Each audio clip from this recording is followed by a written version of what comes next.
The season finale has arrived. It's time for the final race of the 2025 IMSA WeatherTech Championship. But this isn't just any race. This is Petite Le Mans, a race known for producing some of the best sports car action in the world. 10 hours of pure intensity through the sweeping corners and long straights of Road Atlanta. And it's a day-to-night battle that always delivers drama, strategy, and simply unforgettable moments. Road Atlanta is the perfect destination for IMSA to close out the season. And with this year's entry list, storylines, and championship battles, the finale is shaping up to be something truly special. So let's dive into the final race preview of 2025. As I break down everything that you need to know for Motul Petite Le Mans. Petite Le Mans, in my opinion, is one of the most underrated races on the calendar, as every single year it just delivers. Just think back to last year when Renger van der Zande had to survive in the lead with no headlights on his Cadillac in complete darkness at Road Atlanta. This year, drivers like van der Zande are back again to fight for the ultimate supremacy in sports car endurance racing, and the grid is stacked. This year, Petite Le Mans will feature 53 cars on the grid that are set to take the green, including 12 in GTP, 12 in LMP2, 10 in GTD Pro, and finally 19 in GT Daytona. The GTP field will feature all 6 manufacturers, including Lamborghini. Although the Proton Mustang sampling Porsche 963, which is that gold and black entry, will not be present on the grid again in GTP, as that chassis is still being repaired after the Watkins Glen crash. In the GTD Pro class, there is a change too, as the 75 Express Mercedes will not be returning for this round after appearing at Indy. However, before moving on from the Pro category, I do want to point out that AO Racing has stolen the show again with their creativeness, as they have gone all out with the Halloween-themed liveries for both their cars, with Rexy and Spike getting spooky skeleton makeovers. Meanwhile, Magnus Racing makes a welcome return in GTD, with John Potter and Spencer Pompelli joined by Jan Halen in the number 44 Aston Martin Vantage. Now, I do want to point out that there are a lot of farewells, as with this being the final race of the season, Petite Le Mans will also bring a few emotional goodbyes before new faces and teams arrive for 2026. First, it's the final outing for the Lamborghini SC63 in motorsport, at least for now. The program is going on pause for 2026, meaning drivers like Romain Grosjean could be making their last IMSA starts for quite a while. There's still a lot of hope that we'll see the Ligier-based chassis LMDH return to the grid in 2027 if the Italian marque can find a suitable partner. But for now, fans are treating this as a swan song for Lamborghini. Next, Team RLL is also running their final IMSA race with BMW after a partnership that lasted over 17 years. After this weekend, WRT will take over BMW's GTP operations, meaning that Rahal Letterman Lenigan Racing will have one last chance to end the partnership on a high, maybe even an overall win here at Petite Le Mans. Finally, we have to say goodbye to Gar Robinson and Riley Motorsports in LMP2. Robinson will be stepping away after this event to begin a brand new chapter in his career, and Riley will be switching gears for a 2026 return to IMSA, moving to the GTD class from LMP2 with a Ford Mustang GT3. This year marks the 28th running of Motul Petite Le Mans, an event founded by ALMS founder Don Panos to bring the spirit of Le Mans to American soil. The very first race was held in 1998, and that was won by a Ferrari 333 SP, followed by Don's LMP1 Roadster winning from the Panos marque, as the loud V8 prototype took the overall victory in 1999. Since then, Petite Le Mans has become one of the world's premier sports car endurance races, with Audi dominating much of the early 2000s. In fact, the German brand still holds the record for the most overall victories, with 9 achieved, and Italian legend Dindo Capello leads the driver's stats with 5 Petite Le Mans victories, with his many wins in the Audi LMP1 cars.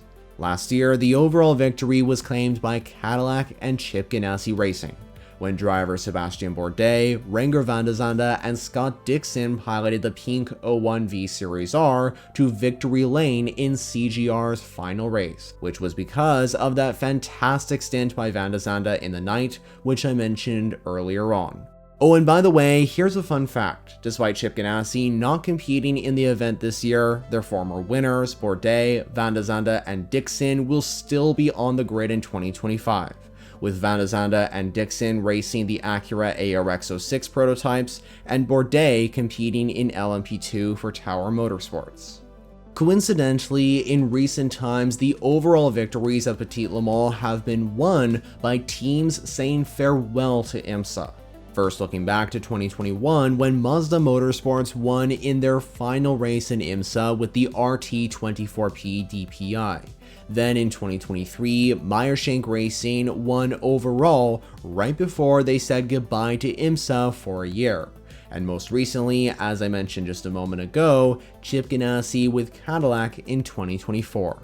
So I have a feeling that the tradition could continue in 2025, meaning that BMW M Team RLL could be next up to win at Petite Le Mans. Or maybe, just maybe, Lamborghini could win in their final GTP race before they go on pause with the SC63. But as we know, that's likely not going to happen, no matter how hard we want it to. Now, this race takes place at Michelin Raceway Road Atlanta, a 12-turn, 2.54 mile or 4.8 kilometer circuit located in Braselton, Georgia in the United States of America, which is located about an hour northeast of Atlanta. The track was opened on September 13th of 1969, and it's a high-speed roller coaster of elevation changes and flowing corners, and once the sun sets, it becomes one of the most challenging circuits to master anywhere in the world. Now, let's talk about the balance of performance adjustments for the IMSA finale. I'll begin with the GTP class, and when it comes to power, the Aston Martin Valkyrie and the Lamborghini SC63 are at the top with 100% in Stage 1 power, while the Porsche 963 is at the back with 93.3%.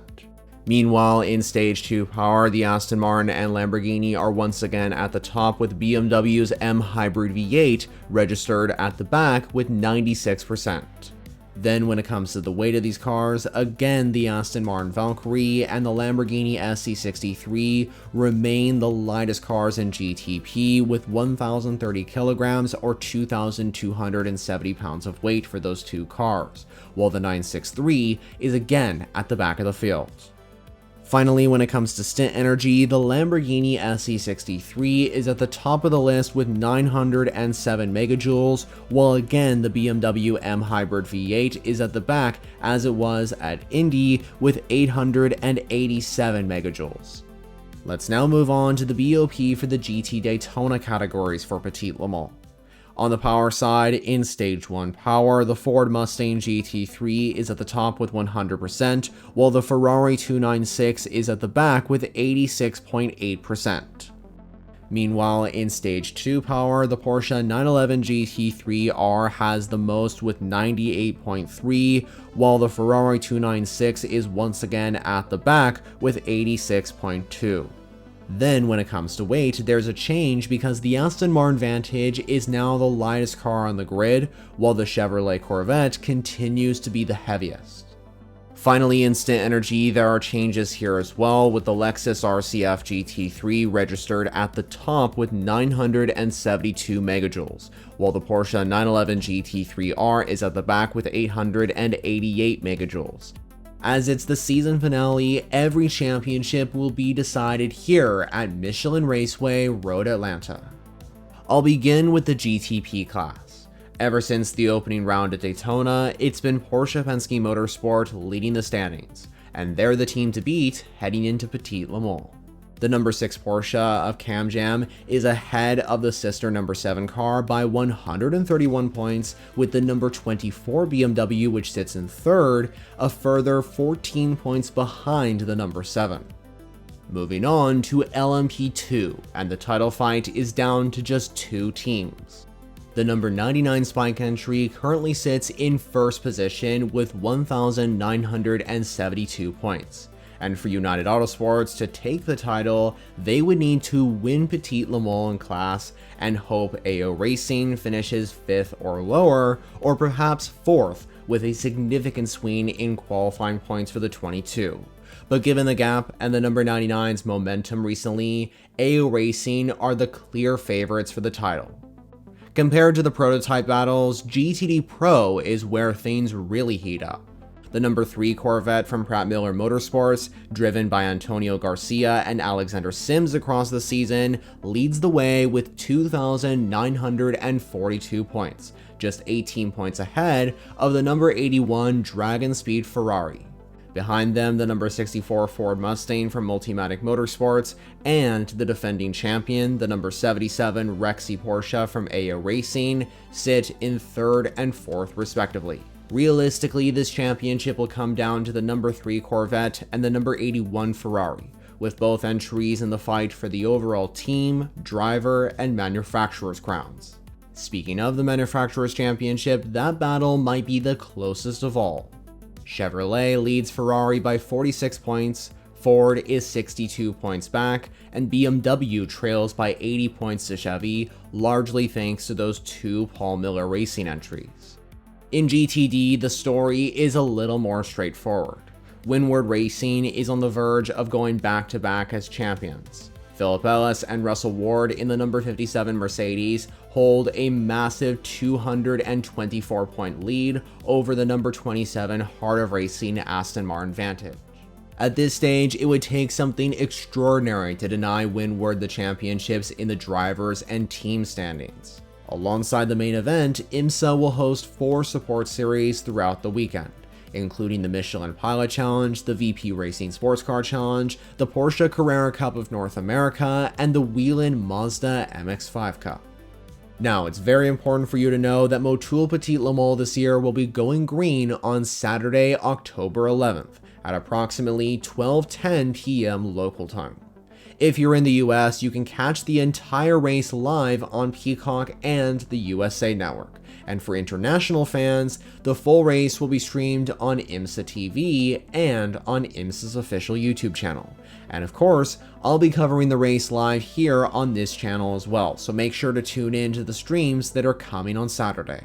So, this is it, the grand finale of 2025 in IMSA. The stage is set. The field is stacked and the drama is guaranteed. And keep in mind that daytime racing at Road Atlanta is incredible, but once night falls in Georgia, things get wild. But now I'm curious to know, who do you think will come out on top at Petite Le Mans this year?